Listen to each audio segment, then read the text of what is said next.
নমস্কার বন্ধুরা, গপ্পগাথায় তোমাদের সকলকে জানাই সুস্বাগতম। আমার এই চ্যানেলে থাকবে নানা স্বাদের গল্প এবং কবিতা। সেই সমস্ত শুনে যদি তোমাদের ভালো লাগে অবশ্যই একটা লাইক করো এবং মতামত পাঠিও, যেটা আমার কাছে অত্যন্ত দামি। আর এই সমস্ত ভিডিওর নোটিফিকেশন পাওয়ার জন্য অবশ্যই চ্যানেলটিকে সাবস্ক্রাইব করে পাশে থাকা বেল আইকনটি প্রেস করে দিও। তাহলে চলো শুরু করা যাক আজকের গল্প। শুরু করছি শীর্ষেন্দু মুখোপাধ্যায় লেখা মজার উপন্যাস আসমানির চর। আজ প্রথম পর্ব। ভুসিরাম মঙ্গলবার শেষ রাতে ধরা পড়ে গেল। পড়ারই কথা কিনা, চূড়ান্ত দুঃসাহস না থাকলে কেউ কি ভুলেও কর্নেল বীরবাহু ভঞ্জর কুঠি বাড়িতে লুটপাট করতে ঢোকে?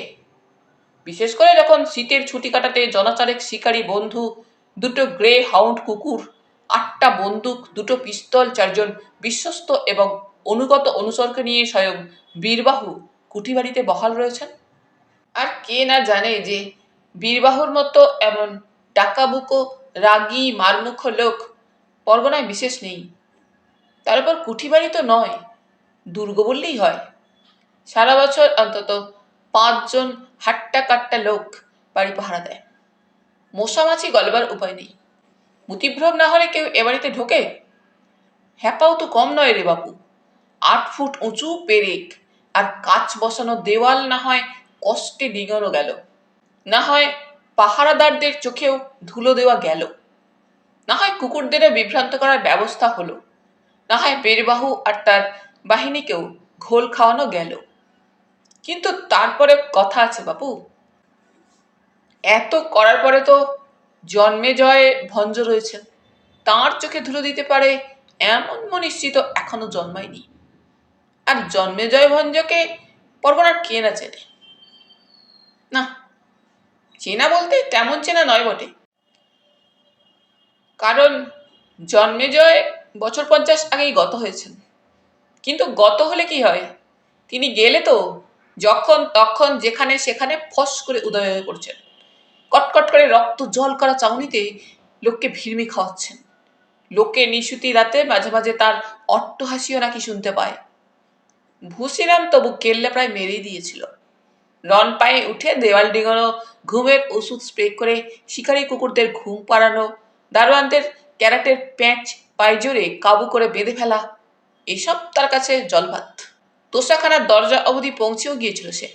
শুধু দরজাটা ডিঙানোর রাস্তা, তাই সেটাও ভুসিরামের বাহাতের খেল বই তো নয়। নামডাকও তো লোকের এমনিতে হয় না, গুণ থাকলে তবেই হয়। আর একথা কে না জানে যে ভুসিরামও নামডাক এমনিতে হয়নি। আশেপাশের 10টা গাঁয়ের লোক ভুসিরামের নাম শুনলেও যে কপালে হাত ঠেকায়, তা তো আর বিনা কারণে নয়। গোঁজের হাটের মনসা পণ্ডিত অতি বড় শুদ্ধাচারী হয়েও একদিন বলে ফেলেছিলেন, তস্কর হলেও ভুসিরামকে পল্লীর অলংকার বলতে হয়।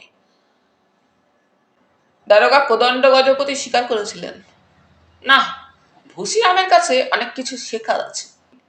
গাঁয়ের কবি পটলপাল লিখেছেন, ভুসিরাম ভুসিরাম রাম রাম ভুসি ভুসি, তুমি খাও কলা মূলো, মোরা সব আটি চুষি, তবু বলি রাম রাম, তবু বলি ভুসি ভুসি, তোমার এলেম হেরি গোঁজের হাট খুব খুশি। তা ভুসিরাম যখন কার্যোদ্ধারের মাত্র 1 পা দূরে, দরজাটা ফাঁক করাটা মাত্র বাকি, ঠিক সেই মাহেন্দ্রক্ষণে হঠাৎ প্রায় তার ঘাড়ে নিঃশ্বাস ফেলে কে যেন মোলায়েম গলায় বলে উঠল, তুমি তো গুণী মানুষ হে। এসব পরিস্থিতিতে চমকাতে নেই বলে ভুসিরাম চমকালো না, তবে তার পেটের মধ্যে একটু গুড়গুড় আওয়াজ হচ্ছিল। বহুদিনের অভ্যেস আর শিক্ষায় নিজেকে সে সামলাতে পারল বটে, কিন্তু লজ্জাও হলো। কেউ যে তাকে নিশ্চারে নজর রেখেছে এটা সে টের পায়নি। একটা শ্বাস ফেলে সে আস্তে মুখ ঘুরিয়ে দেখল, পিছনে একজন ছোটখাটো রোগা চেহারার লোক দাঁড়িয়ে আছে। অন্ধকারে মুখটা ভালো বোঝা যাচ্ছে না বটে, তবে মনে হলো মুখে একটু হাসি হাসি ভাব। ভুসিরাম বেশ বিনয়ের সঙ্গেই বলে, কাজের সময় লোককে বিরক্ত করা কি ঠিক? লোকটা তাড়াতাড়ি জিভ কেটে বলে, হ্যাঁ তাই তো, বড্ড ভুল হয়ে গিয়েছে বাবু। তবে কিনা ভালো কাজকর্ম দেখলে আমি বাবু নিজেকে সামলাতে পারি না। ভুসিরাম বিরক্ত হয়ে বলে, ভালো কাজের কি দেখলেন মশাই? কাজ ভালো হলে কি আপনার মতো আনাড়ির কাছে ধরা পড়ি? আহা, ধরা পড়েছ বলে ধরে নিচ্ছ কেন? তুমি হলে জাত শিল্পী। বড় বড় গাইয়ে বাজিয়ে, বড় বড় আঁকিয়ে বা লিখিয়েরা যখন কাজে মজে যান, তখন তাদের বাহ্যজ্ঞান থাকে না বলেই শুনেছি। তবে এত মেহনত না জলে যায়। ভুসিরাম লোকটাকে একটা রদ্দা মেরে অজ্ঞান করে ফেলে রেখে হাতের কাজটা ছেড়ে নেব বলে তৈরি হচ্ছিল, কিন্তু এ কথাটা শুনে থমকালো। বিনয়ের সঙ্গেই বলল, তার মানে? তার মানে বুঝলে না? যে জিনিস খুঁজছ তা তোষাখানায় নেই।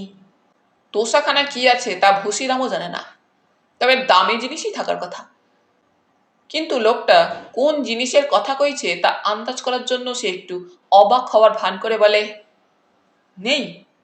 তাহলে সেটা গেল কোথায়? লোকটা একটা দীর্ঘশ্বাস ছেড়ে বলে, ও বস্তু হাতে পেলে যে 7 পুরুষ ঠ্যাংয়ের উপর ঠ্যাং তুলে বসে খাওয়া যাবে, এই কে না জানে। তাই জিনিসটা সরিয়ে কানা কুঠুরিতে পাচার করা হয়েছে বলে কানা ঘুষো শুনছি। আমি অবশ্যই কানা কুঠুরির হদিস জানি না। তুমি জানো না কি বাবু? তোমার কাছে বলতে লজ্জা নেই যে আমি ভঞ্জবাবুর বন্ধু সেজে এসেছি বটে, কিন্তু আমিও জিনিসটার জন্য তককে তককে আছি। ভুসিরাম বড্ড ধন্দে পড়ে গেল। একটু দোনামোনা ভাব এলো তার। বলল, কানাকুঠুরি তো অন্দরমহলের ভাড়ার ঘরের নিচে। লোকটা ভারী খুশি হয়ে বলে, বাহ, এই তো গুণী মানুষের রাজলক্ষণ। তবে আর দেরি কেন বাবু, কার্যের ধারে নেমে পড়লেই তো হয়। আমার কাছে খবর আছে, ও জিনিসের খোঁজে আরো কেউ কেউ চোখ চোখ করে বেড়াচ্ছে। খুশিরাম গম্ভীর হয়ে বলল, কিন্তু হাতের কাজ ফেলে অন্য কিছুতে হাত দেওয়া আমি পছন্দ করি না। আহা, সে তো ঠিক কথাই হে। তাহলে তুমি বরং কাজটা সেরেই নাও। তোষাখানায় এখনো যা খুদকুড়ো পড়ে আছে তা কুড়িয়ে বাড়িয়ে বড় মন্দ হবে না। একটু হিসেব করে চললে ওতেও জীবনটা কাটিয়ে দেওয়া যাবে। আসল জিনিসটা সরিয়ে নিয়েছে বটে, কিন্তু 2-4খানা মোহরটোহর অবশ্য এখনো পড়ে আছে। উনি অবশ্য কর্তার মাথা ব্যথা নেই, মনে হয় ছিচকে চোরদের জন্যই মায়া করে ফেলে রেখেছেন। কথাটা খুব প্রেস্টিজে লাগলো ভুসিরামের। সে হিসিস করে রাগের গলায় বলল, কে ছিচকে চোর? আহা, কথাটা গায়ে মেখো না বাবু, তোমাকে বলা নয়। কর্তার খাস কাজের লোক গয়ারামের কাছেই শুনেছি তোষাখানার দেওয়ালে নোনা ধরেছে, সারানোর জন্য মিস্ত্রি লাগানো হবে, তাই রোজই সব দামি জিনিস সরিয়ে ফেলা হচ্ছে কিনা। ভুসিরাম একটু ভরকে গেল। কথাটা সত্যি হলে তো তার একগাল মাছি। সে বলল, আপনি এত কথা জানলেন কি করে? আপনি কে? লোকটা ভারী আহ্লাদের হাসি হেসে বলে, তেমন কেউ কেটা কেউ নই রে বাপু। পিতৃদত্ত নাম হলো রাখহরি প্রামাণিক। একটু আধটু বন্দুক টন্দুক চালাতে পারি বলে কর্তা বীরবাহু বড্ড স্নেহ করেন, সেই সুবাদেই যাতায়াত। তা বলে ভেবে বসো না যে আমি তোমার শত্রুর। বুসিরাম মৃদু হেসে বলে, তা ভাবলে কি এতক্ষণ আপনি দুপায়ে খাড়া দাঁড়িয়ে থাকতে পারতেন? সে কথা তো সত্যি। তুমি আহাম্মক হলে এতক্ষণে রদ্দা খেয়ে আমার চিটপটাং হওয়ার কথা। আনানিদের সঙ্গে কাজ করে সুখ নেই, এই তোমার মতো বুঝদার পেলে কাজ করে আনন্দ আছে। তাহলে বরং তুমি হাতের কাজটা চটপট সেরে ফেলো, তারপর না হয় বড় কাজে হাত দেওয়া যাবে। ততক্ষণে অবশ্য ভোর না হয়ে যায়। ভুসিরামের লোকটাকে মোটেই বিশ্বাস হচ্ছে না, বিশ্বাস হওয়ার কথাও নয়, কিন্তু মনটার মধ্যে একটা দোনামোনাও হচ্ছে। তোষাখানার দরজা খসাতে আরো খানিকক্ষণ গা ঘামাতে হবে। এত পরিশ্রম যদি বৃথা যায়। সে বলল, আপনার খবর পাকা তো? রাখহরি মাখো মাখো গলায় বলল, তোমার কি ধারণা যে এই নিশুত রাতে আমি তোমার উপকার করব বলে ঘুরঘুর করছি? নিজের ধান্দা না থাকলে কেউ একটা চোরকে তেল দেয়?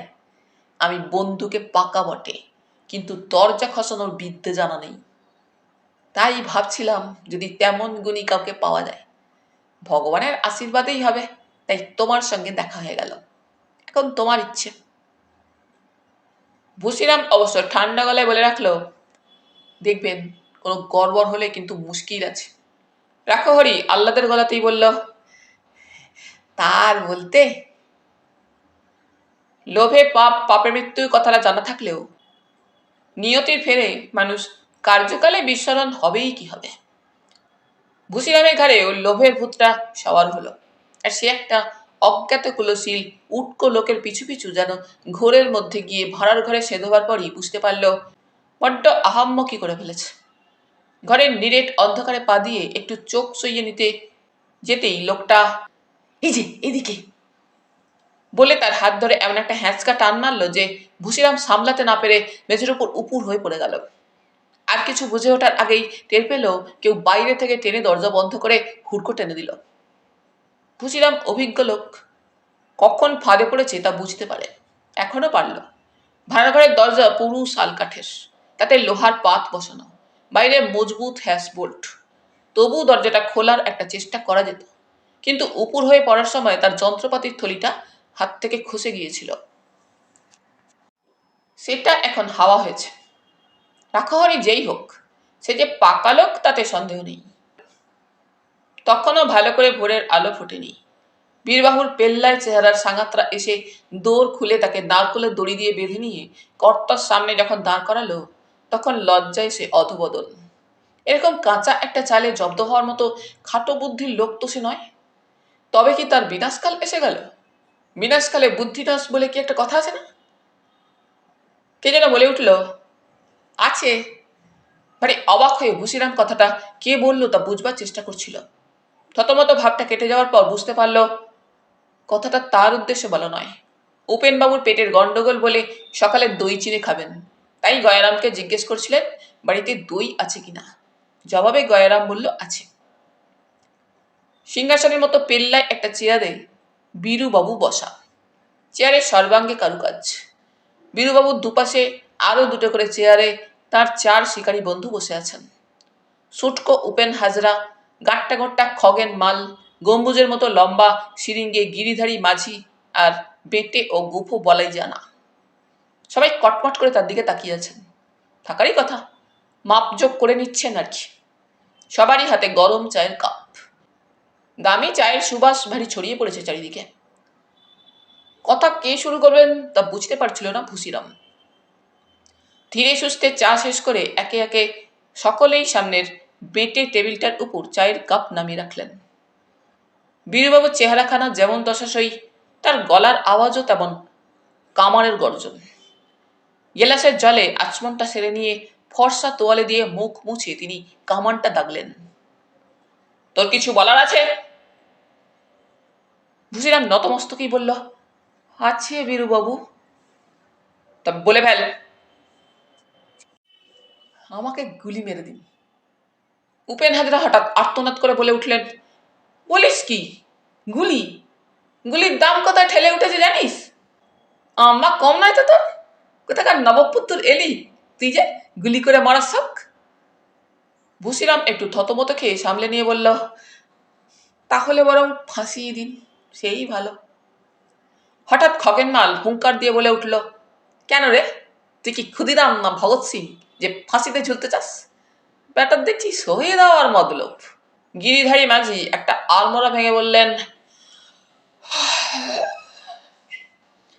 ফাঁসির হাঙ্গামার কথাটাও ভাবুন।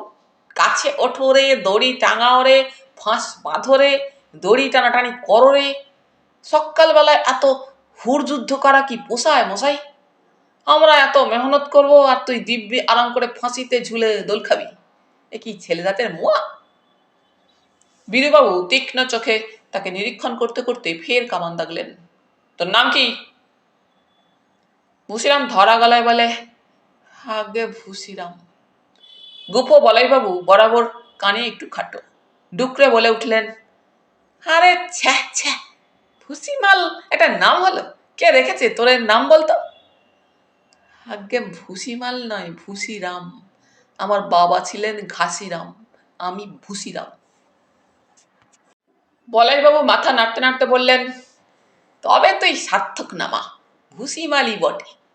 কোন আক্কেলে ধরা পড়ে এই সকাল বেলাটা আমাদের মাটি করলি বলতো? চুরি করেছিস ঠিক আছে, তারপর ভদ্রলোকের মতো সরে পড়বি তো? দাঁত কেলিয়ে কোন লজ্জার সুমুখে দাঁড়িয়ে আছিস রে বেহায়া? আজ সকালে আমাদের ময়নাডাঙ্গার জলার পাখি শিকার করতে যাওয়ার কথা, তোর জন্য সব ভেস্তে গেল। ভুসিমালি বটে রে তুই। এক বুক অভিমানের সঙ্গে ভুসিরাম বলল, আমাকে বরং এক বাটি বিষ দিন, এই অপমান আর সহ্য হয় না। উপেনবাবু বিদ্রুপের গলায় বললেন, ব্যাটা যেন সক্রেটিস এলেন, তার জন্য এখন বিষ আনতে বাজারে ছোট, তারপর যত্ন করে জামাই আদরে বিষ বেড়ে দাও, সঙ্গে আচার পাঁপড় ভাজা। গিরিধারীবাবু বললেন, আর বাটিটার কথা ভাবুন, যে বাটি করে বিষ বেড়ে দেওয়া হবে সেই বাটিটা কি আর ব্যবহার করা চলবে? ভুল করে যদি সেই বাটিতেই কাউকে মাংস বা পায়েস বেড়ে দেওয়া হয় তাহলে তো সর্বনাশ। খগেনবাবুও সায় দিয়ে বললেন, অবশ্যই, বিষ ডেঞ্জারাস জিনিস মশাই, জেনে শুনে বিষ পান করতে স্বয়ং রবি ঠাকুর নিষেধ করে গিয়েছেন। ভুসিরাম কাঁদো কাঁদো হয়ে বলল, কর্তাবাবু মারুন কাটুন যা হয় কিছু করুন, আমার বড্ড জ্বলুনি হচ্ছে। গুফো বলাই বাঘা গলায় ধমক দিয়ে বললেন, চপ! তুই আমাদের হুকুম করার কে রে? মারবো না কাটবো সেটা আমরা ঠিক করবো, তুই বলার কে? মারতে কাটতে মেহনত হয় না বুঝি? ওসব কি মাগনা হয়? ফাঁপড়ে পড়ে ভুসিরাম হাত জোর করে বলে, তাহলে আমার বাঁধনটা খুলে দিন আজ্ঞে। আমি আজ গলায় দড়ি দেবো বলে নিজেই ঠিক করে রেখেছি। খগেন মাল ফুঁসে উঠে বললেন, কোন আইনে? গলায় দড়ি দিলেই তো হবে না, তারও তো নিয়ম কানুন আছে রে বাবু। ফস করে গলায় দড়ি দিলেই হলো? পেনাল কোড ঘেটে দেখিস, গলায় দড়ি দিলে 10টি বছর ঘানি টানতে হবে। বীরুবাবু এতক্ষণ ভ্রুকুটি কুটিল চোখে চেয়েছিলেন, এবার হঠাৎ কামানের আওয়াজ ছাড়লেন, গয়রাম, এর বাঁধন খুলে দে। গয়রাম তাড়াতাড়ি এগিয়ে এসে ভুসিরামের বাঁধন খুলে দিল।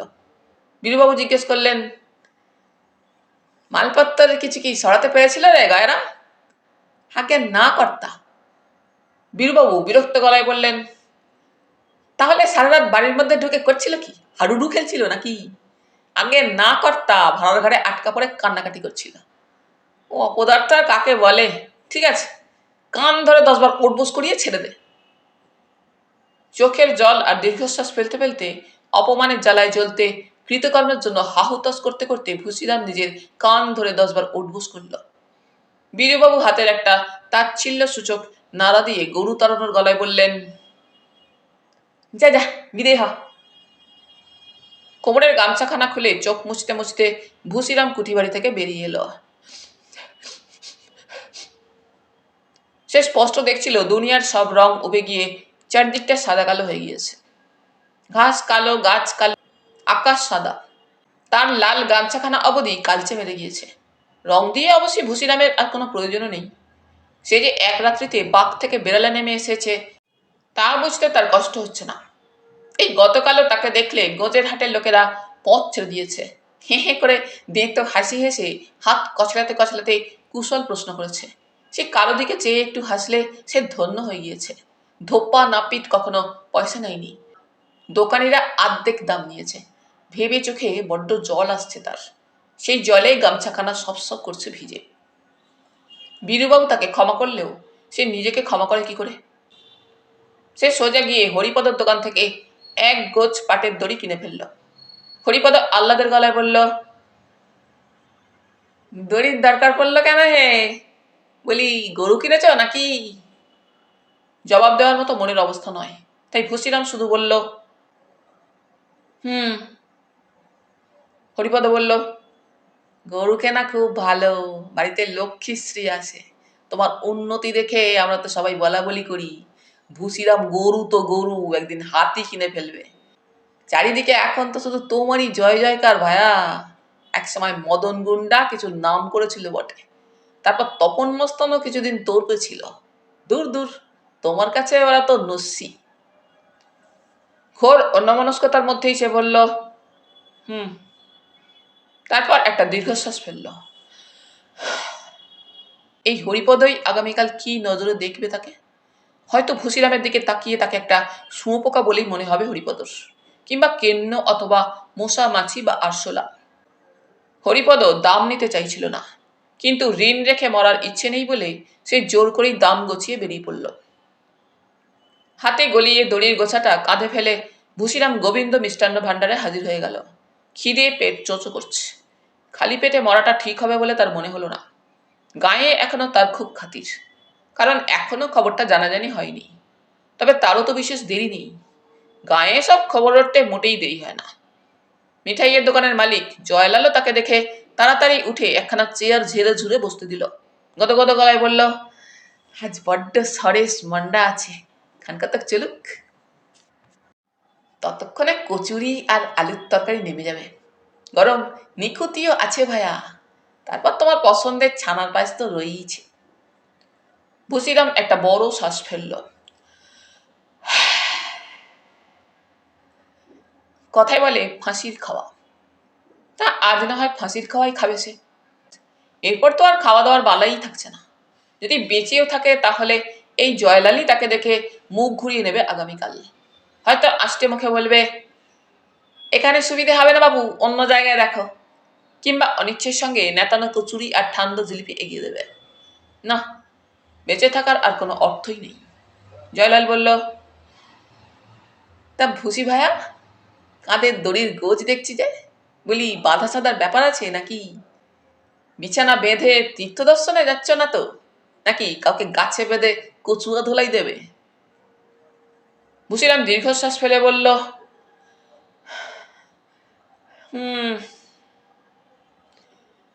খেতে গিয়ে সে টের পেল কি খাচ্ছে তা সে বুঝতে পারছে না। রবারের মতো কি একটা জিনিস চিবোচ্ছে সে। পেটেও যাচ্ছে বটে, কিন্তু ঠিক কি খাচ্ছে সেটা ঠাওর হচ্ছে না। না হোক, তাতে আর কি যায় আসে, খেতে হয় বলেই খাওয়া। তবে দুঃখ এই যে তার এই শেষ খাওয়াটা তেমন জমল না। পকেটে হাত দিতেই হাঁ হাঁ করে উঠল জয়লাল। করো কি হে ভুসি দাদা, তোমার কাছে পয়সা নিলে যে পাপ হয়ে যাবে। ভুসিরাম ছলছলে চোখে চেয়ে থেকে বলল, আজ আমার মুখ চেয়ে পাপটা হজম করে নাও ভাই। বলে জয়লালের হাতে পয়সা গুঁজে দিয়ে সে বেরিয়ে পড়ল। গোজের হাটে জাগ্রত কালী হলেন ভৈরবেশ্বরী কালী। 150 বছরের পুরনো মন্দিরের নিয়মিত পুজো হয়। যোগে যোগে ভিড়ও হয় খুব। 85 বছর বয়সী পুরুত অনঙ্গমোহন ভুসিরামকে দেখেই আটকে উঠে বললেন, বাবা ভুসিরাম, খবর টবর সব ভালো তো? তাই সকালবেলায় মন্দিরে কেন বাবা? বাড়িতে কি বৃহস্পতিবারের লক্ষ্মী পূজা আছে? তা কষ্ট করে নিজে আসবার দরকার কি ছিল? আমাকে ডেকে পাঠালেই তো হতো। ভুসিরাম ঠাকুরমশাইয়ের কথার জবাব না দিয়ে আগে ভূমিষ্ঠ হয়ে মা কালীকে একটা পেন্নাম ঠুকল। পাপ তাপ বিস্তার করা আছে, মরলে অধগতি হওয়ার কথা। তারপর মাথা তোলা দিয়ে বলল, ঠাকুরমশাই, আজ দিনটা কেমন তা পাঁজি দেখে একটু বলুন তো। পাঁজি দেখার দরকার নেই, আজ শুক্লা চতুর্দশী, দিন বড় ভালো বাবা। আজ কি কোনো শুভ কাজে বেরিয়েছ নাকি? তা আজ সর্বকর্মের পক্ষেই প্রশস্ত। পরস্য অপহরণ হোক বা দ্রব্যাদি অপসারণ হোক, সব কাজেই সিদ্ধি। ভুসিরাম থমথমে মুখে বলে, ওসব নয় ঠাকুরমশাই, মৃতে দোষ আছে কিনা সেইটা দেখে নিন। অনঙ্গমোহনের চোয়ালটা হঠাৎ ঝুলে পড়ল। কাঁপা হাতে পাজিখানা নিয়ে একটু উল্টে দেখার চেষ্টা করলেন, কিন্তু সুবিধে করতে না পেরে হাল ছেড়ে দিয়ে ফ্যাঁসফ্যাঁসে গলায় বললেন, মৃতের তিপাত দোষ আছে বলে মনে হচ্ছে। সেটা কি খুব খারাপ জিনিস? অনঙ্গমোহন আমতা আমতা করতে লাগলেন। জুৎসই জবাবটা ভেবে পাচ্ছেন না। অধৈর্য হয়ে ভুসিরাম বলল, কিছু মূল্য ধরে দিলে মৃতের দোষ নাস্তি করা যাবে কিনা সেইটা দেখুন। অনঙ্গমোহন ভারী উদার গলায় বললেন, তা যাবে না কেন, খুব যাবে। ভুসিরাম ট্যাগ থেকে 51 টাকা বের করে প্রণামীর থালায় রেখে বলল, মন্তরটা একটু খেলিয়ে উচ্চারণ করবেন ঠাকুরমশাই? কাজ যেন হয়। অনঙ্গমোহন ঘাড় কাত করে বললেন, খুব হবে বাবা, খুব হবে। মৃতে অমৃত যোগ করে দেব খুন। তাই দেবেন। বলে ভুসিরাম উঠে পড়ল। আর দেরি করা ঠিক হবে না।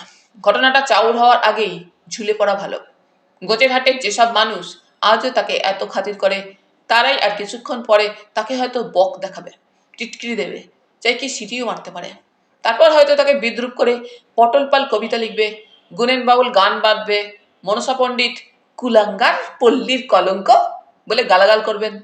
দারোগা কোদণ্ড গজপতি হয়তো বলবেন, ভুসিরাম যে এমন গোমুক্ষু তা তো এতদিন বুঝতে পারিনি। মনশ্চক্ষে এবং মনঃকর্ণে সে তার ভবিষ্যৎ স্পষ্ট দেখতে এবং শুনতে পাচ্ছিল। গোজেরহাটের উত্তরে মাইলটা খাটলেই কুমিরমারির জঙ্গল, জঙ্গলের ভিতরে কেতুগড়ের ভাঙা রাজবাড়ি, রাজবাড়ির পশ্চিমে জলার ধার ঘেঁষে খুব জুত মতো একটা বট গাছ, চারিদিকে বটের ঝুড়ি নেমে দিব্যি আড়াল হয়ে আছে ভিতরটা। ওই বটবৃক্ষে ফাঁসি লটকালে কাকপক্ষীও টের পাবে না, এমনিতেই জনশূন্য জায়গা, তারপর ভূতের আস্তানা বলে বদনাম আছে। আর কিছুক্ষণ পর সেও অবশ্য তাদের দলে নাম লিখিয়ে ফেলবে। এইসব ভাবতে ভাবতে জোর কদমে হাঁটা ধরল ভুসিরাম। 15 মিনিটের রাস্তা 12 মিনিটে পেরিয়ে গেল সে। জঙ্গলের ভিতর বেশ ঘোলাটে অন্ধকার, দিনমান বলে বোঝা যায় না। বেশ অনেকটা ভিতরে ঢোকার পর ভাঙা রাজবাড়িটা দেখা গেল। রাজবাড়ি বলে আর চেনার উপায় নেই, আগাছায় প্রায় সবটাই ডুবে আছে, শুধু দরবারের আধভাঙা গম্বুজটা এখনো জেগে রয়েছে। ভুসিরাম বটগাছের নিচে ঘাসের উপর বসে একটু জিরিয়ে নিল। এখন আর তেমন তাড়া নেই, সামনেই পরলোক, ঝুলে পড়লেই হয়। শেষ সময়টা ধীরে সুস্থে কাটানোই ভালো। জিরানোর পর সে সাবধানে বটগাছের একটা নিচু ডাল ধরে ওপরে উঠল। খুব বেশি উপরে ওঠার দরকারও নেই, নিচের দিকে একটা সুবিধে মতো ডাল পেয়ে দড়ির একটা মুড়ো তাতে বেঁধে ফেলল কটকটে করে। অন্য মুড়োটায় গোল করে ফাঁস তৈরি করতেও বেশি গা ঘামাতে হলো না। খুব মন দিয়ে কাজ করছিল বলে চারদিকটা তেমন খেয়াল করেনি। হঠাৎ আশপাশ থেকে কে যেন ভারী মিঠে এবং মোলায়েম গলায় বলে উঠল, ভাইয়া কি চললে নাকি? না, ভুসিরাম চমকালো না, তবে লোকটার নির্লজ্জ বেয়াদপি দেখে সে তাজ্জব। ভুসিরাম গাছের ওপর থেকেই বলল, রাখাহরি বাবু, আপনার কিন্তু লজ্জা হওয়া উচিত। রাখাহরি ভারী অপ্রস্তুত ভাব করে তেমনই মিঠে গলাতেই বলল, লজ্জা হচ্ছে, ও খুবই লজ্জা হচ্ছে হে, কিন্তু দড়িটা কি ঠিক মতো বাঁধা হয়েছে? কেন বলুন তো, কোনো ভুল হয়েছে? আমার তো নিচে থেকে দেখে মনে হচ্ছে গেরোটা ঠিক মতো এঁটে বসেনি, ও হলো ফসকা গেরো। তুমি ঝুলে পড়লে দড়ির গিঁটো আলগা হয়ে ঝুলে পড়বে। বটে, দড়ি সম্পর্কে আপনি কি জানেন মশাই? আহা, আমার যে দড়িরই কারবার, আমার কারখানার দড়ি যে সারা দেশে চালান যায়, আমি জানবো না তো কে জানবে? আরো একটা কথা আছে বাবু। কি কথা? ফাঁসি দিতে হলে কেউ কি এই গাছ বাঁচে? দেখছে না গায়ে গায়ে বটের ঝুড়ি নেমেছে, বডি যে ঝুল খাবে তার তো ফাঁকি নেই। শেষে মাঝপথে বডি আটকে ত্রিশঙ্কু অবস্থা না হয়। তোমার ভালোর জন্যই বলছি। আমার ভালো ভেবে আপনার কাজ নেই, আপনি এখন বিদেয় হন তো। আমার হাতে এখন গুরুতর কাজ রয়েছে, দেখছেন না? আহা, আমি তো কাজের কথাই বলছি, সুষ্ঠুভাবে কাজটা যাতে সমাধা হয় সেই উদ্দেশ্যেই বলা। এই জন্যেই লোকের ভালো করতে নেই। কথাটা বলতে আপনার লজ্জা করলো না? আপনি কি লোকের ভালো করার মতো মানুষ? আজ সকালের কথা কি বিস্মরণ হয়ে গিয়েছে? আপনার বিস্মরণ হলেও আমি কিন্তু ভুলছি না, সারা জীবন মনে রাখবো যে আপনি আমার সঙ্গে বিশ্বাসঘাতকতা করেছিলেন। আহা, তোমার সারা জীবন আর কতক্ষণ? তুমি পটল প্লাক করলে তো আর মনে রাখি ঝঞ্ঝাট থাকছে নাকি না? ভুসিরামকে কথাটা স্বীকার করতে হলো। বলল, তা বটে, তাই বলছিলাম আটঘাট বেঁধে কাজ করা ভালো। দেখুন মশাই, এই অন্তিম সময়টা সকলের কাছেই খুব গুরুতর। এই সময়টায় মাথা ঠান্ডা রাখতে হয়, মনটাও ফুরফুরে রাখা দরকার। ঠাকুর দেবতার নামও তো খানিক স্মরণ করতে হবে নাকি বলুন? তা এই গুরুতর একটা ব্যাপারের মাঝখানে আপনি হঠাৎ উদয় হয়ে ভেজর ভেজর করে যাচ্ছেন কেন বলুন তো? এতে মনটা চটকে যায় কিনা ভেবে দেখুন। রাখাহরি স্বীকার করতে হলো যে এদিকটা সে ভেবে দেখেনি। আরো বলল, এই জঙ্গলে নাকি ফাঁসিতে লটকানোর জন্যই একটা আলাদা গাছ আছে। ভুসিরাম বলল, আপনার পছন্দ করা গাছে আমি ফাঁসিতে লটকাতে যাব কেন মশাই? আমার কি মান সম্মান নেই নাকি?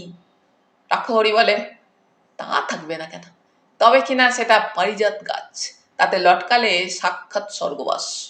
আর সত্যি কথা বলতে কি বাপু, তোমার কাজকর্ম আমার মোটেই পছন্দ হচ্ছে না। লোকমুখে শুনেছি বটে যে তুমি একজন কেউ কেটা লোক, কিন্তু সেই প্রাতঃকাল থেকে দেখে যাচ্ছি তুমি একটার পর একটা কাঁচা কাজ করে যাচ্ছ। এমনকি এতক্ষণের চেষ্টায় ঠিকমতো ফাঁসিতেও লটকাতে পারলে না। পাকা লোক হলে কখন ফাঁসিতে লটকে এতক্ষণে বাড়ি গিয়ে পান্তা খেতে বসে পড়তো। দেখুন মশাই, মানুষের অভিজ্ঞতা হতে সময় লাগে।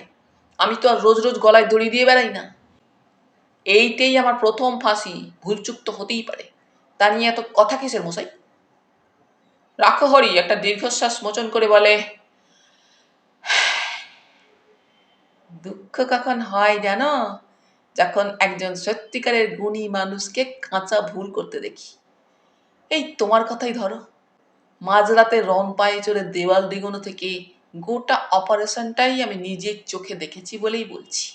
একদম নিখুঁত, যেন উঁচু দরের এক শিল্পীর কাজ, যেন কেউ পাকা হাতে স্কেচ এঁকে যাচ্ছে। কাঁচা ভুলটা করলে আমাকে বিশ্বাস করে আহাম্মকের মতো কানা কুঠুরিতে ঢুকে, তারপর তোমার যে হেনস্থাটা হলো তাও নিজের চোখেই দেখা। হাতি পাকে পড়লে দুঃখ হয় কিনা বলো? বুসিরামের বুক ভেঙে একটা দীর্ঘশ্বাস পড়ল, ধরা গলায় বলল, তা তো বটেই, তবে এসব ভেবে আর লাভ কি বলুন? আমি তো রওনা হয়েই পড়েছি। আহা, রওনা হতে বারণ করেছি কে? আরামসে রওনা হয়ে পড়ো, কিন্তু ফের একটা কাঁচা ভুল করতে যাচ্ছ বলেই বলছি। গুণী মানুষ যখন মরে তখন মরার ভিতরেও নিজের ছাপ রেখে যায়। আর পাঁচটা এলেবেলে লোকের মতো দাঁত ছটকুটে আখাম্বা আহাম্মকের মরার মতো মরলে কি ভালো দেখাবে বাপু? এই যে তুমি গলায় দড়ি দিয়ে ঝুলে পড়তে যাচ্ছ, এর মধ্যে আর্ট কোথায়, সিগনেচার কোথায়, শিল্প কোথায়? মরবার পর যদি লোকে শতমুখে না বলে যে হ্যাঁ ভুসিরাম একটা মরার মতো মরেছে, বাপের ব্যাটার মতো দুনিয়া থেকে বিদায় নিয়েছে, তাহলে আর কি হলো? ভুসিরামের লোকটাকে একদম বিশ্বাস হচ্ছে না, কিন্তু কথাগুলোর মধ্যে একটা কি যেন আছে, একেবারে উড়িয়েও দেওয়া যাচ্ছে না। সে দোনমনো ভাব নিয়ে কিছুক্ষণ গাছের উপর বসে রইল, একটু ভাবল, তারপর একটা দীর্ঘশ্বাস ফেলে নেমে এলো নিচে।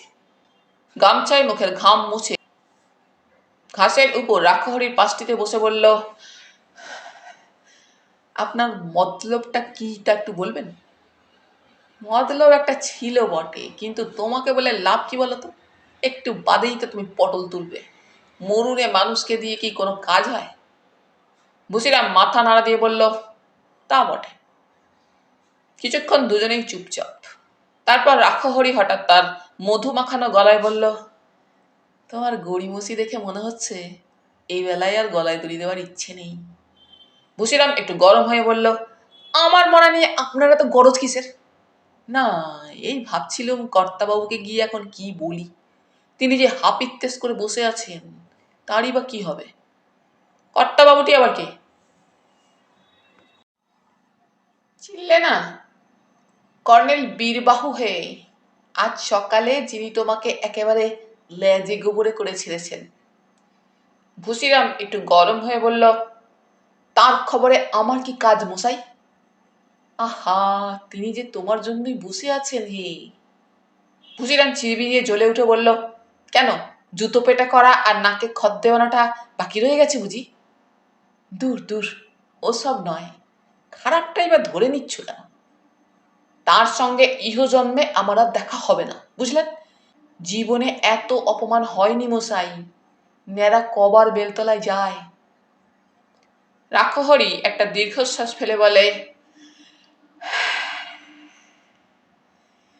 তাহলে আসল কথাটা তোমাকে খুলেই বলতে হয়। এই কিছুক্ষণ আগে কর্তাবাবু আমাকে তার খাস মহলে ডেকে নিরিবিলিতে বললেন, ভুসিরাম ছোকরাটাকে সকালে বড় বেইজ্জতি করা হয়েছে রে রাকু, কিন্তু ওর ভালোর জন্যই করা। আমি সাজা না দিলে আমার পাইকরা ওকে হাঁটুরে মার মারত।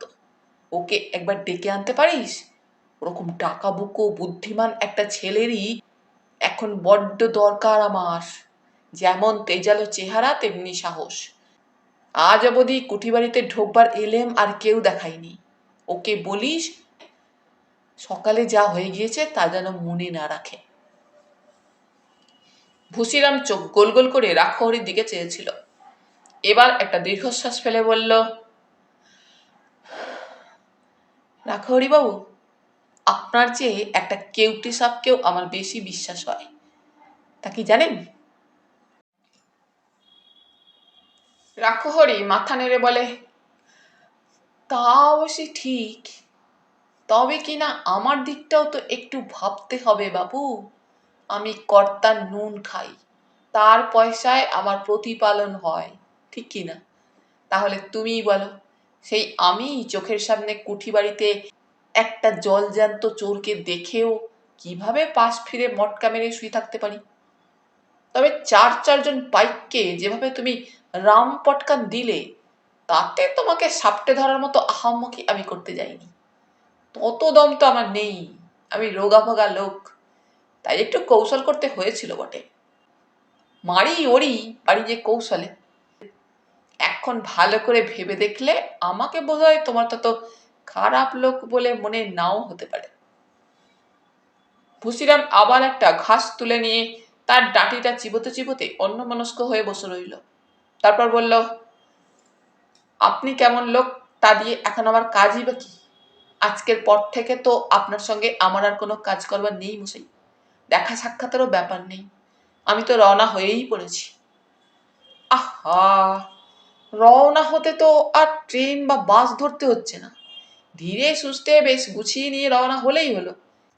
এই তো সেদিন জগদানন্দ বাবু হুড়োহুড়ি করে কাশি যেতে গিয়ে কালাহান্ডির ট্রেনে উঠে পড়লেন। আর খগেন বাবুর তো আরো কেলেঙ্কারি, সাঁচি যাবেন বলে বেরিয়ে শেষে করাচিতে গিয়ে হাজির হয়েছিলেন। তাই রওনা হওয়ার আগে সব দিকটা খেয়াল রাখতে হয়। ভুসিরাম আবার একটা বড় শ্বাস ফেলল, তারপর করুণ গলায় বলল, দেখা দেখির আর কি আছে বলুন? গোঁজের হাটের লোক যখন জানতে পারবে যে কুঠি বাড়িতে চুরি করতে ঢুকে আমি বুড়বকের মতো ধরা পড়ে কান ধরে ওঠবোস করে মান ইজ্জত খুইয়ে এসেছি, তখন লজ্জায় তাদেরও মাথা হেঁট হয়ে যাবে। এর চেয়ে বীরুবাবু আমাকে গুলি করে মারলে আমি বেঁচে যেতাম। রাক্ষহরি হঠাৎ ভারী খুশি হয়ে বলল, তার আর ভাবনা কি? হাতে নাগালেই তো বীরুবাবু রয়েছেন, আর বন্দুকেরও কোনো অভাব নেই। শুভস্য শীঘ্রম, চলো তো উঠে পড়ো, খুব দয়ার শরীর বীরুবাবুর, কাকুতি মিনতি করলে রাজি হয়ে যাবেন। বলে হাত ধরে একরকম জোর করেই ভুসিরামকে তুলে ফেলল রাক্ষহরি। ভুসিরাম বিরক্ত হয়ে বলল, অন্যের কাজ ভণ্ডুল করা, অন্যের কাজে বাগড়া দেওয়া ছাড়া কি আপনার আর কিছু করার নেই? কাল রাতে তোষাখানার দরজা ফাঁক করার মুখেই আপনি এসে গোলে হরিবোল করে দিলেন, আর এখন এত মেহনত করে গাছে দড়ি বেঁধে শান্তিতে যেই গলায় দড়িটা পড়াতে যাচ্ছে, অমনি আপনি এসে আগ্রম বাগ্রম বকে দিলেন সব গুলিয়ে। গুরুতর কাজের সময় কাউকে এভাবে বিরক্তি করা কি উচিত? ওরে বাপু, ফাঁসিতে মরার চেয়ে গুলিতে মরা অনেক বেশি প্রেস্টিজের ব্যাপার। চলো চলো, আর দেরি নয়, কে জানে বাপু বারবেলা না পড়ে যায়, অশ্লেষা বা মঘা এসে হাজির হওয়া বিচিত্র কি। মনসারাম পণ্ডিতের বাবা কুরোরাম বাচস্পতির বয়স এই ৯৭ পার হলো। এমনিতেই সব ঠিকঠাকই আছে, খিদে হয়, কোষ্ঠ পরিষ্কার হয়, ঘুমও দিব্যি আসে, কিন্তু মুশকিল বাঁধিয়েছে ১৮টা ছাগল। ইদানিং সেগুলো নিয়েই একটু জ্বালাতন হচ্ছেন কুরুরাম।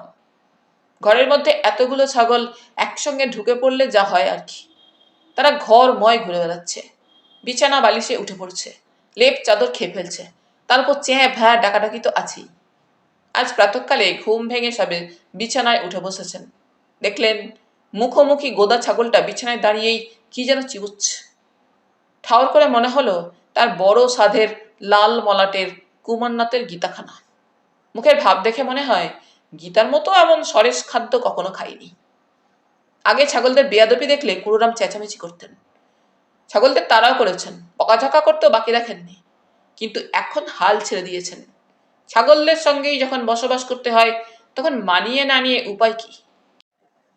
কিন্তু তা বলে তার এত আদরের গীতাখানা চিববে? এত বেয়াদপি সহ্য হয় না। তার ৩ ছেলে, মনসারাম, কামাক্ষারাম আর শীতলারাম। তবে আজকাল কারণ আমি তার মনে থাকে না, তাই 3 ছেলের নামের অধ্যক্ষর দিয়ে একটা নাম বানিয়ে নিয়েছেন, কাশিম।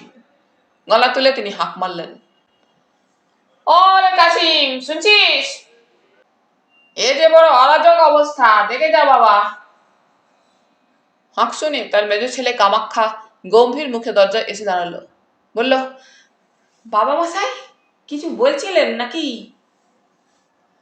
কুরুরাম অত্যন্ত বিরক্ত হয়ে বলেন, তোমরা সব কোথায় যে থাকো? এই দেখো, ছাগলটা আমার গীতাখানা চিবিয়ে কি সর্বনাশ করলো। কামাখ্যা বিচলিত না হয়ে শান্ত গলাতেই বলল, আপনাকে তো কতবার বলা হয়েছে যে আপনার ঘরে কোনো ছাগল নেই। আমাদের মোটা 2টো ছাগল, দুলালি আর শ্যামলি, আর তারা এখন মাঠে খোঁটায় বাঁধা আছে। আর আপনার গীতা এই তো তাকের উপর রয়েছে। তবে কি আমি ভুল দেখেছি বলতে চাও? যে আজ্ঞে। কুরুরাম মুখটা বিরক্তিতে বাঁকা করে বলেন, ভুল দেখেছি বললেই হলো? 18টা ছাগলকে ভুল দেখতে হলে 18 বার ভুল দেখতে হয়।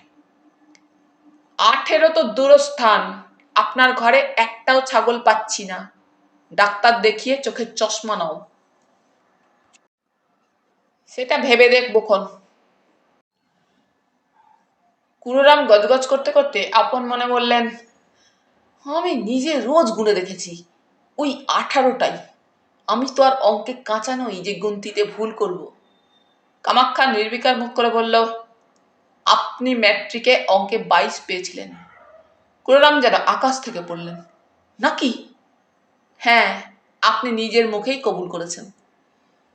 কুরুরাম জুলজুল করে একটু কামাখ্যার দিকে চেয়ে রইলেন, তারপর খিচিয়ে উঠে বললেন, আর 5টা বিষয়ে যে লেটার পেয়েছিলাম সেটা বুঝি কিছু নয়?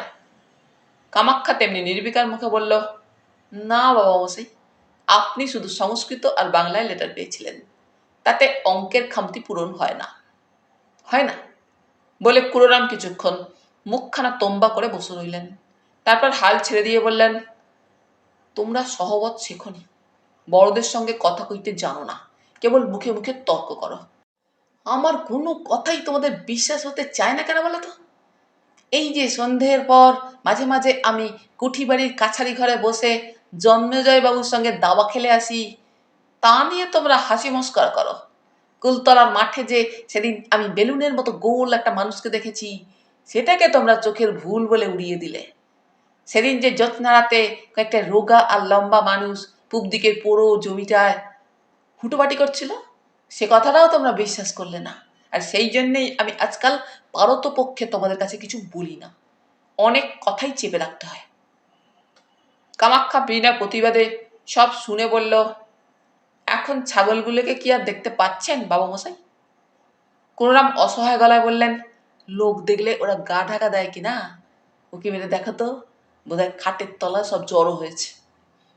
কামাখ্যা বাধ্য ছেলের মতো খাটের নিচে উঁকি মেরে দেখে বলল, আগে না বাবা মশাই, খাটের নিচে একটাও ছাগল নেই।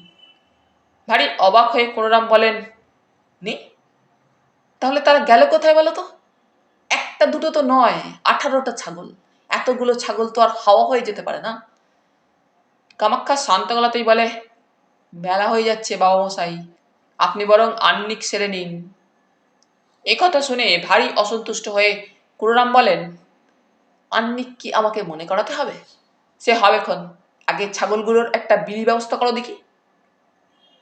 একটু আগেই তো আপনি ছাগলের নামে নালিশ করছিলেন, এখনই আবার তাদের জন্য উতলা হয়ে পড়ছেন যে বল। আহা, তুমি বুঝতে পারছো না, তারা আমাকে জ্বালাতন করে বটে, কিন্তু সঙ্গও তো দেয়। আমার খবরাখবর আর কে নেয় বলো? তোমার গর্ভধারিণী সংসার নিয়ে উদয়স্ত ব্যস্ত, তোমরাও তো নিজের নিজের কাজকর্ম নিয়ে ছোটাছুটি করছো। নাতি নাতনিরা লেখাপড়া করে, আর সময় পায় না। আর আমি বুড়ো মানুষটা একলাটি পড়ে থাকি, আমার কি আর যত্ন আত্মি কিছু আছে? আমার কাজটিতে তো কেউ নেই যার সঙ্গে একটু সুখ দুঃখের কথা কইতে পারি। কামাখ্যা একটু বিস্মিত হয়ে বলে, বলেন কি বাবা মশাই, আমরা কি প্রাতঃকালে এসে আপনাকে প্রণাম করে যাই না? আপনার সকালের জলখাবার থেকে রাতের খই দুধ কি আমার মা যত্ন করে আপনাকে খাইয়ে দিয়ে যান না? আপনি কখন কেমন আছেন বা থাকেন তার খোঁজ কি ঘন্টায় ঘন্টায় বাড়ির সবাই নেয় না? আপনার নিশ্চয়ই খেয়াল আছে যে কেবল আপনার খিদমত খাটার জন্য একজন লোক দিনরাত বহাল আছে।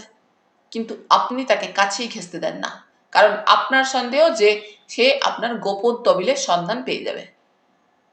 আহা, তুমি তো বড্ড বাচাল দেখছি হে।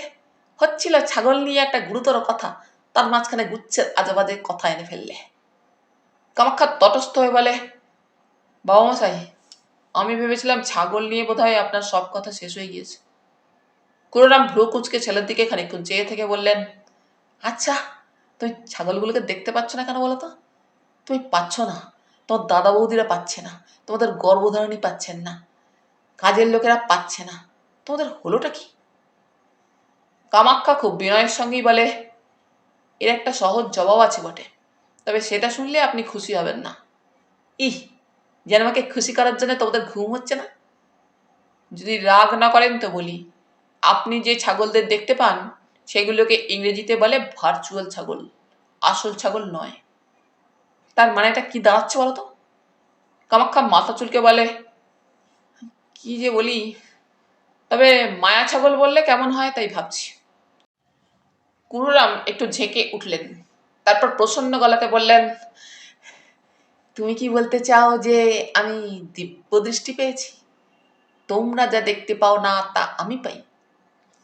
তাই তো মনে হচ্ছে। কুড়ুরাম একথায় খুশি হলেন, মাথা নাড়তে নাড়তে বললেন, কথাটা মন্দ বলনি। আর না হবেই বা কেন বলো? বহুকাল ধরে পুজো পাঠ, আহ্নিক, সাত্ত্বিক আচরণ, তার তো একটা ফলও আছে, কি বলো? আগে সে তো হতেই পারে। কুড়োরাম চারদিকে টালুমালু করে চেয়ে দেখে নিচ্ছিলেন। একটু লাজুক হাসি হেসে বললেন, দিব্য দৃষ্টি জিনিসটা মন্দ নয় বুঝলে। আমারও কদিন ধরে কেমন যেন মনে হচ্ছিল আমি যেন সব অন্যরকম দেখতে পাচ্ছি। তাহলে কি একবার চোখের ডাক্তার দেখিয়ে নেবেন? বলো কি, দিব্য দৃষ্টিতে তো আমি দিব্যি সব দেখতে পাচ্ছি, চশমার প্রয়োজন হচ্ছে না।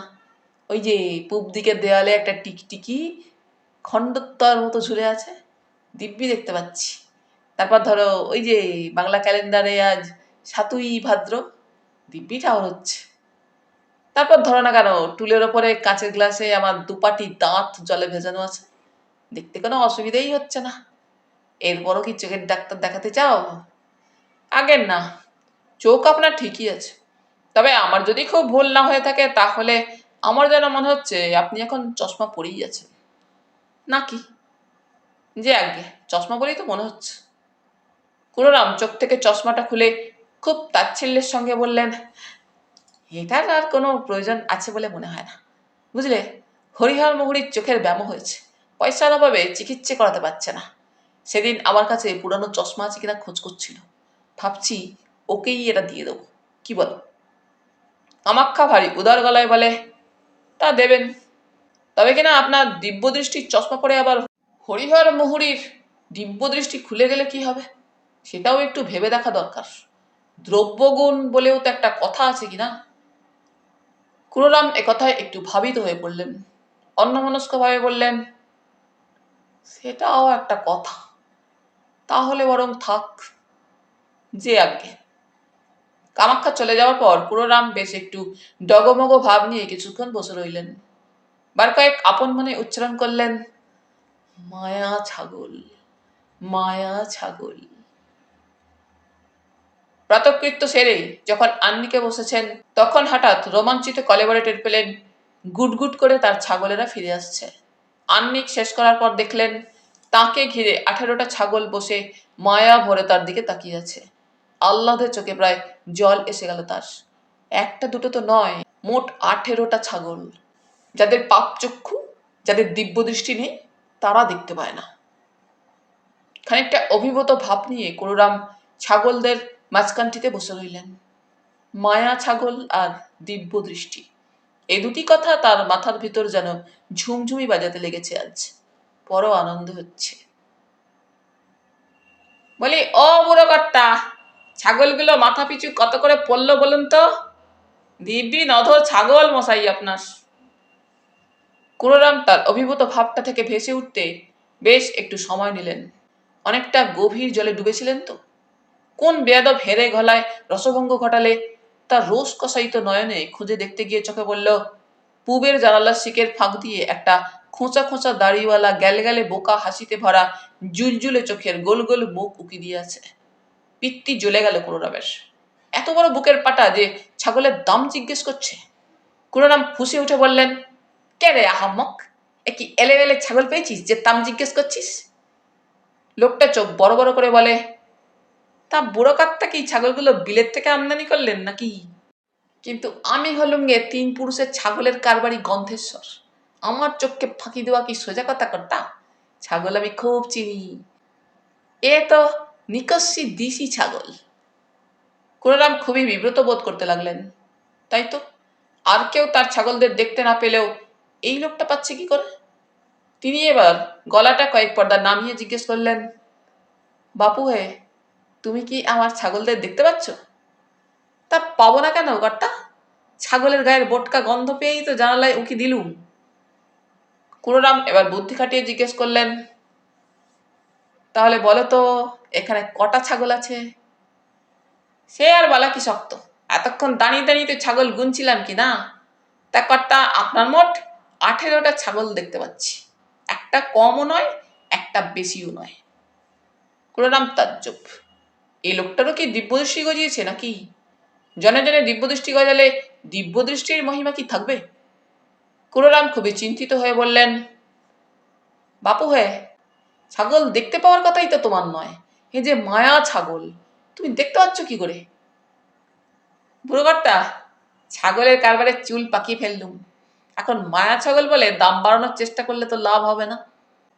কুড়োরাম মাথাটা ভারী গোলমেলে লাগছে। তাহলে এগুলো কি মায়া ছাগল নয়, নিতান্তই ছাগল? তাই যদি হবে, তাহলে তার বাড়ির লোকেরা দেখতে পাচ্ছে না কেন? এ তো বড় ধন্দেই পড়া গেল। লোকটা ভারী আদুরে গলায় বলি, ও কর্তা, অত ভাবনার কি আছে? মাথা পিছু 5,000 টাকা করে দিচ্ছি, ছাগলগুলো আমাকে দিয়ে দিন। কুড়োরাম ভ্রু কুচকে লোকটার দিকে চেয়ে থেকে বলেন, রসো বাপু, ছাগল নিয়ে কিছু সমস্যা আছে। আগে সাব্যস্ত হওয়া দরকার যে এগুলো আদপে ছাগল না অন্য কিছু। বলেন কি বুড়ো কর্তা, ছাগল চিনতে কি আর MA পাস করতে হয়? আমি তো ছাগল ঘেটেই জীবন পার করে দিলাম। কুড়োরাম লোকটার দিকে জুলজুল করে কিছুক্ষণ চেয়ে রইলেন। তারপর বললেন, তাহলে তুমি বলছো যে এগুলো নিতান্তই ছাগল? ভালো করে দেখে বলছো তো বাবু? তা নয় তো কি, আপনার কি এগুলোকে বাঘ বা সিংহী বলে মনে হচ্ছে বুড়ো কর্তা? 5টা পাঁঠা, 13টা ছাগি, একেবারে সোজা হিসেব। তার মধ্যে 2টো ছাগি গাভীন। ছাগল সম্পর্কে লোকটার জ্ঞান দেখে কুড়োরাম মুগ্ধ হয়ে গেলেন। এত জানে! তিনি তো এতদিন ছাগলের সঙ্গে ঘর করেও এত কিছু জানতে পারেননি। তিনি ভারী আহ্লাদের সঙ্গে বললেন, বাপু গন্ধেশ্বর, তুমি বরং ঘরে এসে একটু বসে যাও, তোমার কাছে অনেক কিছু শেখার আছে। গন্ধেশ্বর একগাল হেসে বলল, যে আগে, সে আর বেশি কথা কি, তবে কিনা ছাগলের বাইরে আমি কিন্তু কিছু জানি না। আহা, ছাগল সম্পর্কে জানা হয়ে গেলে আর জানার বাকি থাকে কি? আগে সেটা অবশ্য ঠিক কথা। গন্ধেশ্বর জানালা থেকে অদৃশ্য হয়ে ফের দরজা দিয়ে উদয় হলো। লোকটা বেটে খাটো, বেশ জোয়ান চেহারা, মুখে একটা বোকা বোকা হাসি আছে বটে, কিন্তু চোখ দুখানা ভারী ধূর্ত বলেই যেন এক ঝলকে মনে হলো কুড়োরামের। তবে এসব ছোটখাটো ব্যাপার ধর্তব্যের মধ্যেই ধরলেন না তিনি। ছাগল সম্পর্কে যারা তো জ্ঞান, সে যে উঁচু থাকের লোক, তাতে সন্দেহ কি, জ্ঞানী মানুষ। কুড়োরাম গলাটা এক পর্দা নামিয়ে জিজ্ঞেস করলেন, বাপু গন্ধেশ্বর, একটা কথা আমাকে বুঝিয়ে দাও তো।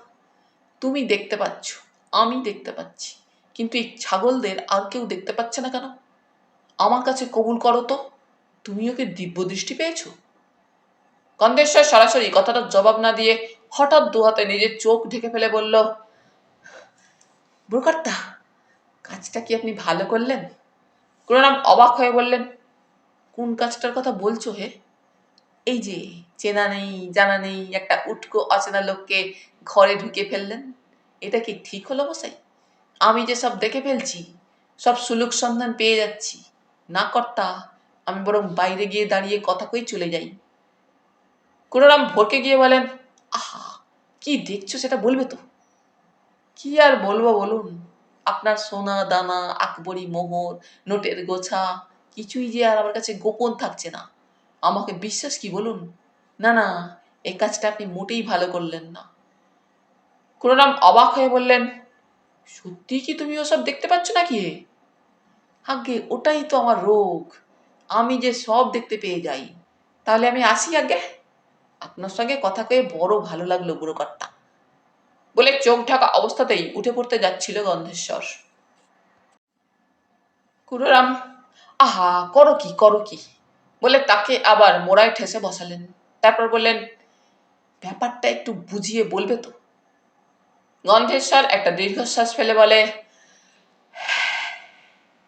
কি করে বোঝাবো বলুন, আপনার যে মোটে বিশ্বাসই হবে না। বলেই তো দেখো বাপু। একটা দীর্ঘশ্বাস ফেলে গন্ধেশ্বর বলে, গত আশ্বিনের ঘটনা মশাই। চকবেড়ের হাট থেকে সন্ধ্যের মুখে বাড়ি ফিরছি, সঙ্গে কেউ নেই। বকডিহির ঝিলের কাছাকাছি আসতেই একটা শ্যামা পোকা কোত্থেকে বো করে উড়ে এসে বাঁচকটা ঢুকে গেল। সে কি যন্ত্রণা বাবা, প্রাণ যায়, চোখ পাউরুটির মতো ফুলে গেল, কিচ্ছু দেখতে পাচ্ছি না, ভয় খেয়ে গেলাম। বাঁচকটা কানা হয়ে গেল নাকি? গরিব মানুষ, চিকিৎসা করানোর মতো মামলত নেই। কিন্তু দিন সাতেক বাদে, কি বলবো মশাই, এক সকালে ঘুম থেকে উঠে দেখি চোখ ফর্সা হয়ে গিয়েছে, বেশ দেখতেও পাচ্ছি, কিন্তু একটু যেন কেমন কেমন, যেন একটু বেশিই দেখে ফেলছি। ধরুন, পরেশবাবু চটের থলিতে কই মাছ নিয়ে যাচ্ছেন, আমি স্পষ্ট দেখতে পাচ্ছি যোগেশবাবুর পকেটে 51 টাকা আছে। দিব্যি দেখতে পাচ্ছি কদমবাবুর জামার নিচে ছেঁড়া গেঞ্জি। দেখতে কোনো অসুবিধাই হলো না আমার। তখনই ভয় পেয়ে গেলুম, এই রে, এত দেখে ফেললে তো মনে লোভ জেগে উঠবে, তার জেরে হয়তো পাপই করে ফেলবো। কুড়োরাম হামলে পড়ে বললেন, তারপর কি দিব্যদৃষ্টি খুলে গেল নাকি? গন্ধেশ্বর মাথা নেড়ে বলল, না বুড়ো কর্তা, দিব্যদৃষ্টি অনেক উপরের ব্যাপার। যদি তৃতীয় নয়ন বলি, তাহলেও বাড়াবাড়ি হয়ে যাবে। দরকারের সময় জুৎসই শব্দই খুঁজে পাওয়া যায় না মশাই। তবে কাজ চালানোর জন্য 3 নম্বর চোখ বলা যায় কি? খুব বলা যায়। সেই থেকে আমি বড় একটা কারো ঘরে দৌড়ে ঢুকি না। কোথায় কি দেখে ফেলবো কে জানে মশাই। ঢুকতে হলে বাঁ চোখটা চেপে রেখে ঢুকি। এই বাঁ চোখটাই গোলমেলে কিনা। বটে, কুড়োরামের চোখে বিস্ময় ফুটে উঠল। তুমি তো সোজা পাত্র নও গন্ধেশ্বর। গন্ধেশ্বর একটা দীর্ঘশ্বাস ছেড়ে বলে, না মশাই, আমি যে ছাগলের কারবারি, সে ছাগলের কারবারি রয়ে গিয়েছি। 3 নম্বর চোখ হয়েও আমার কিছু সুবিধে হয়নি। বলো কি, কিছুই হয়নি বললেই হয়? ওই যে আমার ঠাকুরের সিংহাসনের নিচে শ্বেত পাথরের বেদিটা রয়েছে, ওর ওপরের পাথরটা আলগা, ওটা সরালেই নিচে আমার তবিল।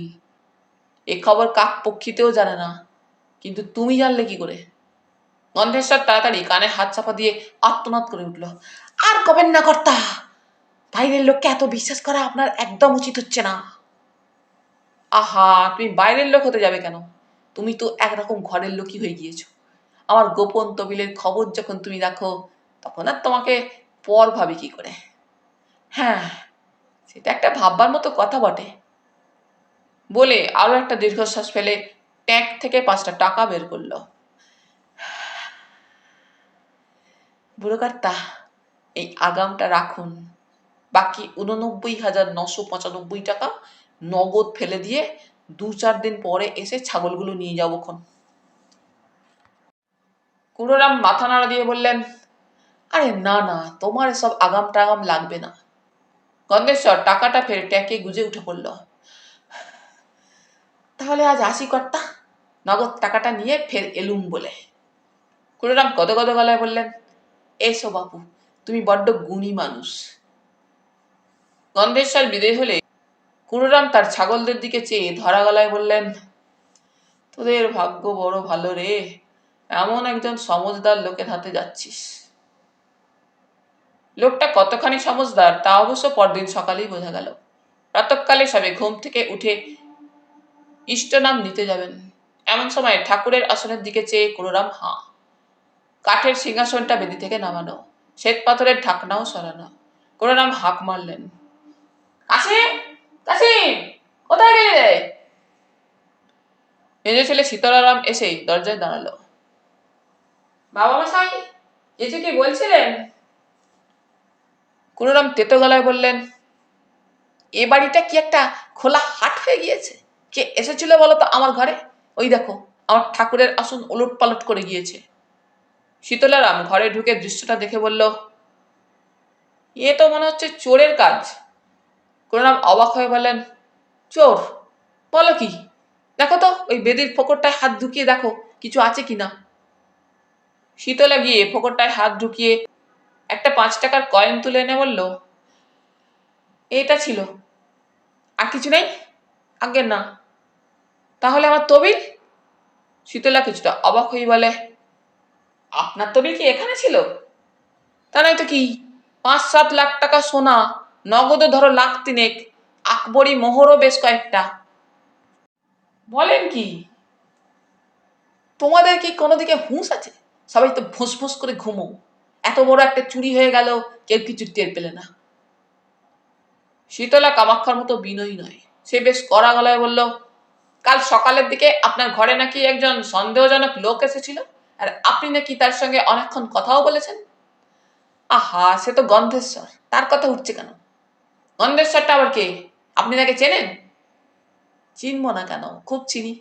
সে একজন ছাগলের কারবারি, তবে মানুষটার অনেক গুণ, বুঝলে? ভ্রুকুচকে শীতলা বললে, ছাগলের কারবারি? তো তার সঙ্গে আপনার দহরম মহরম কিসের? সে তো আমরা বুঝবে না। তার তৃতীয় নয়ন ফুটেছে সম্প্রতি, সেই নিয়েই কথা হচ্ছিল। তৃতীয় নয়ন মানে 3 নম্বর চোখ? হ্যাঁ হ্যাঁ, আর তৃতীয় নয়নে সে অনেক কিছু দেখতে পায়। এই যেমন আমার ছাগলগুলোকে তোমরা দেখতে পাও না, সে কিন্তু দিব্যি দেখতে পেল। তারপর ঘরে ঢুকেই তো বলে দিল আমার কোথায় কি লুকানো আছে। তাহলে চোরকে আর গরু খোঁজা করতে হবে না, আপনার গন্ধেশ্বরী চোর। ভারী অবাক হয়ে কোনোরাম বললেন, বলো কি? সে তো 2-1 দিনের মধ্যেই আমাকে ছাগলের জন্য টাকা দিতে আসবে। শীতলা বেশ ধমকের গলায় বলে, তার মানে আপনি কি তাকে ছাগলও বেচতে চান নাকি? কিন্তু আপনি ছাগল পাবেন কোথায়? আহা, আমার মায়া ছাগলদের কথাই হচ্ছে। মায়া ছাগলও বেচা যায় নাকি? তাহলে আপনার গন্ধেশ্বর বোধহয় সেগুলো মায়া টাকায় কিনবে।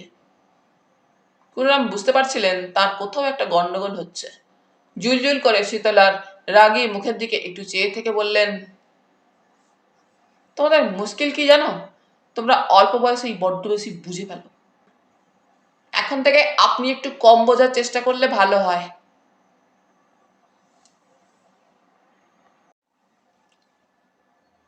গয়াবুড়ির সঙ্গে বীরবাহুর বনিবনা হয় না মোটেই।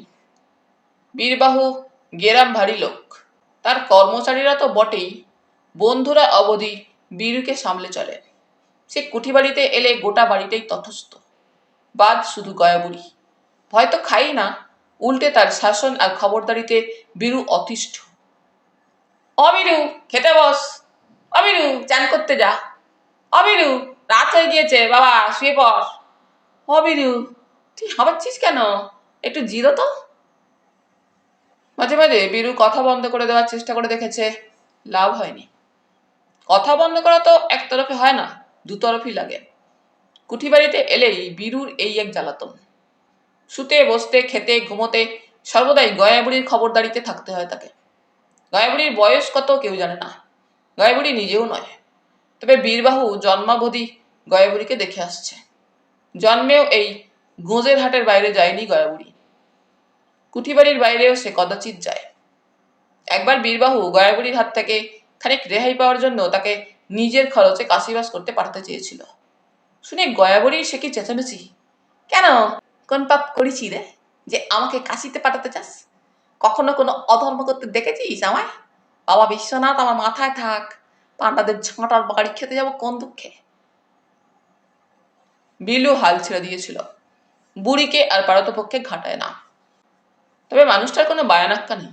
সারাদিন উদয়াস্ত এই কুঠিবাড়ির উপর থেকে নিচ এবং আনাচ কানাচ টুকটুক করে ঘুরে ঘুরে বেড়ায়, আর আপন মনে বকবক করে। এই বাড়ির উপর বড্ড মায়া বুড়ির। এই কুঠি বাড়ি তার কাশী গয়া বৃন্দাবন। তাই কোনো বেগোচ দেখলে বুড়ি রুখে দাঁড়ায়। আজ সকালেই এক কল সারাইয়ের মিস্ত্রি এসেছে, বেটে খাটো মজবুত চেহারা। গয়াবুড়ি তার কাছে এসে আগা পাঁচতলা দেখে নিয়ে বলল, এই মিনসে, তুই না গত আষাঢ় মাসে দোতলার জানালায় খড়খড়ি সারিয়ে গেলি? লোকটা নির্বিকার গলায় বলল, সে আমি নয় গো মাসি। তোর নাম জ্ঞানা নয়? না গো মাসি, আমি গুণেন। আরো কথা আছে বাছা। জ্যৈষ্ঠী মাসের ঝড়ে দক্ষিণের বাগানে আম গাছের উপরে দেওয়াল খানিকটা ভেঙে পড়েছিল। দেওয়াল সারাতে তো রাজমিস্ত্রি সেজে তুই এসেছিলি বাছা। বেশ মনে আছে, তখন নাম বলেছিলি গণেশ। আমি কোন দুঃখে গণেশ হতে যাবো গো মাসি? তুমি বুড়ো হয়েছো, ভুলভাল দেখছো। শুধু তাই নয় বাপু, গত চোৎ সংক্রান্তির আগের দিন দুর্গাপদ ধোপার ভাইপো বলে এসে এবারে 32খানা চাদর নিয়ে হাওয়া হয়েছিল কে বলতো? সেবার তোর নাম বলেছিলি গজপতি। অখণ্ড মনোযোগে কল সারাতে সারাতে লোকটা বলল, তোমার ভীমরতি হয়েছে গো মাসি। ভীমরতি হোক আমার শত্রুরের। বলি তুই কি বিশ্বকর্মা? দুনিয়ার সব মেরামতির কাজ একটা মিস্ত্রি করেছে জন্ম দেখিনি বাবা। তুই যদি এমন চৌকস মিস্ত্রি হলি, তাহলে তোর চোখ চারিদিকে বনবন করে ঘোরে কেন রে? কুদৃষ্টি দিস নাকি? আরে আরে চোখ রাখছিস, কোথায় কি আছে?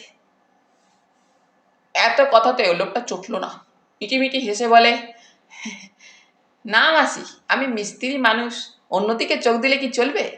তোমার বয়স হয়েছে মাসি, এবার চোখের ডাক্তার দেখো। ওরে, আমি ভুল দেখলে অনেকের সুবিধে হয়, সে আমি জানি, কিন্তু শত্রুর মুখে ছাই দিয়ে আজও আমার চোখে চাল সে ধরেনি, বুঝলি? বলি তোর মতলবটা কি? চুরি ডাকাতি করতে ঢুকেছিস নাকি? ও কথা শোনাও পাপ। বড্ড ভালো মানুষ দেখছি। বলেই গয়ে বুড়ি দোতলার দিকে মুখ তুলে তার ক্ষণক্ষণে গলায় চেঁচালো, বলি, ও বিরু, শুনছিস? আরে ও বিরু। দোতলার জানালার পাল্লাটা খুলে বীরবাহু বাজ খাই গলায় হুঙ্কার দিল, কি হয়েছে, চেঁচাচ্ছ কেন? চেঁচাই কি আর সাদে বাছা, দেখ না, এই লোকটা বারবার হরেক রকম মিস্ত্রি সেজে ঘোরাফেরা করছে। কখনো ছুতোর, কখনো রাজমিস্ত্রি, কখনো কলসারাইয়ের কারিগর, যেন বহুরূপী। কি মতলবটা বুঝতে পারছি না। দিনকাল তো ভালো নয়। বীরু ভারী বিরক্ত হয়ে বললে, তোমার কি আর খেয়ে দেয়ে কাজ নেই? মিস্ত্রি পিছনে লেগেছ? যাও না, ঘরে বসে একটু হরিনাম করোগে না? গড়বড়ি অবাক হয়ে বলে, হরিনাম করবো? হরিনাম করবো কেন রে? আমার কি অন্তিম সময় ঘনিয়ে এসেছে? বীরবাহু এবার একটু নরম হয়ে বলে, বাড়ি পাহারা দেওয়ার লোক তো রয়েছে, তোমারও তো খবরদারির দরকার কি? বরং ঘরে গিয়ে একটু জিরো। বয়সের কথাটাও তো খেয়াল রাখতে হবে। বয়সের খোঁটা দিচ্ছিস কেন রে? বয়স হয়েছে তো কি? বয়স কোলে করে বসে থাকলে কি আমার চলবে? যখন রাত বিরেতে বড় কর্তাবাবু তলব করে বাঘা গলায় কৈফিয়ত চাইবেন, তখন কি বলবো বলতো? জন্মজয় ভঞ্জকে তো দেখিস নি, এই তোর চাইতেও 1 বিঘত লম্বা, আর ওই সদর দরজাটার মতোই চওড়া বুকের পাটা। তোমার মাথাটাই গিয়েছে। জন্মেজয় ভঞ্জ যে 50 বছর আগেই গত হয়েছেন, সে খেয়াল আছে? ও মা, গত হয়েছেন তো কি হয়েছে? তা বলে কি যাতায়াত নেই নাকি? এই তো কাল নিশুদ রাতে ডেকে পাঠিয়ে কত কথাই বললেন। বললেন, ওরে গয়া, বীরু শিকারী বলে কাদের ধরে নিয়ে এসেছে বলতো? শিকার করবে কি, এরা তো বন্দুক ধরতেই জানে না। গতকাল আসমানির চরে 51 বার গুলি চালিয়ে একটা পাখিও মারতে পারিনি। আর পারবেই বা কি করে? কোনোটার হাত কাঁপে, কোনোটার বাত ব্যাধি, কোনোটার চোখে কম দেখে, কোনোটা নুলো ছ্যাচ্ছা। এসব বুড়ো ধারার লোককে দিয়ে কি শিকার হয়? তার উপর দিনরাত গান্ডে পিণ্ডে গিলছে। ওতেই তো হাতের টিপ নষ্ট হয়ে যাওয়ার কথা। ওই গুঁফো শিকারিটা তো কাল রাতে 1.5 সের মাংস খেয়েছে। কি নোলা বাবা! বীরবাবু রেগে গিয়ে, তোমার সঙ্গে কথা বলাই ঝক মারি বলে জানালার পাল্লাটা দরম করে বন্ধ করে দিল।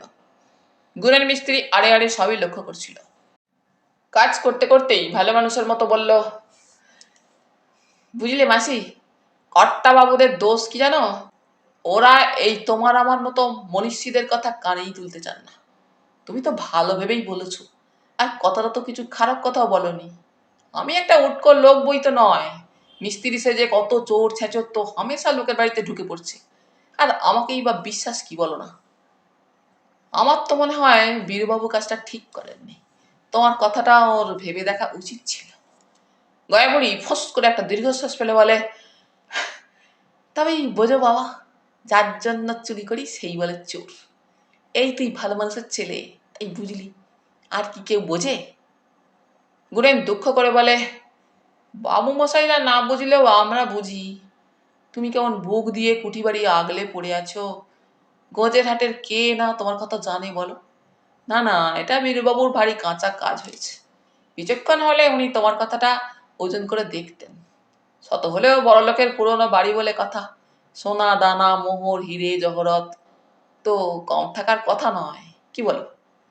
গয়াবুড়ি ফের একটা দীর্ঘশ্বাস ফেলে বলে, আর বলিস না বাছা, এই দেখ চাবির গোছা আঁচলের খুঁটে বেঁধে বয়ে বেড়াচ্ছি।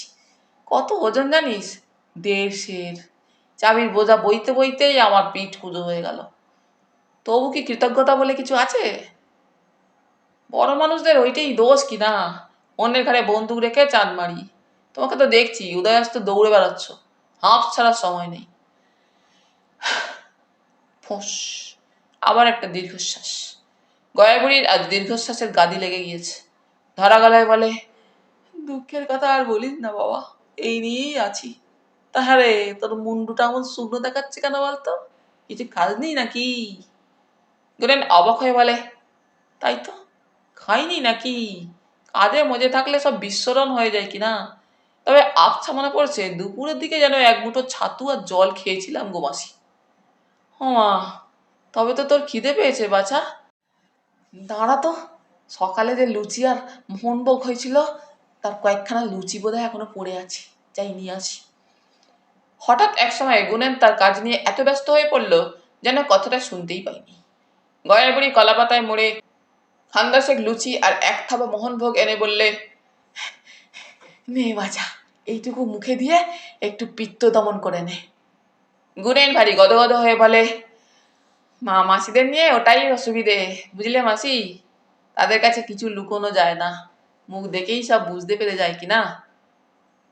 গয়াবুড়ির গলায় যেন আদর ঝরে পড়ছে, বলল, খা বাবা খা। তা খেলো গুনেন, রসিয়ে রসিয়েই খেলো। রাজা মহারাজাদের বাড়ির রান্নার বাহারি আলাদা। ঠান্ডা লুচি থেকেও গাওয়া ঘিয়ে সুবাস আসছে, আর মোহনভোগ মানে তো আর গরিবদের সুজি বা হারুয়া নয়, তাতে কাজু কিশমিশ পেস্তা কেশর জায়ফল মিলেমিশে মারদাঙ্গা ব্যাপার। জিভ থেকে পেট অবধি যেন আলো জ্বলে উঠল। আর চাবির গোছানো যেমন সৌন্দর্য থাকতে পারে সেটাও এতদিন জানা ছিল না তার। গয়াবুড়ির আঁচলে বাঁধা এক থলে চাবির দিকে মুগ্ধ চোখে চেয়েছেই তার যেন আজ মিটছিলই না। বড় বড় নীরের চাবি সব, দেখলেই শ্রদ্ধা হয়। এইসব চাবি দিয়ে যেসব দরজা বা সিন্দুক খোলা হয় সেগুলোকে প্রণাম করতে ইচ্ছে যাচ্ছিল গুনেনের। তবে তাড়াহুড়োর কিছু নেই, সবুরে মেওয়া ফলে। প্রণাম সময় সুযোগ মতো করে আসা যাবে। তাহলে বন্ধুরা, আজ এখানেই শেষ করলাম। আবার ফিরবো পরের পর্বে। তোমরা সকলে খুব খুব ভালো থেকো। ধন্যবাদ।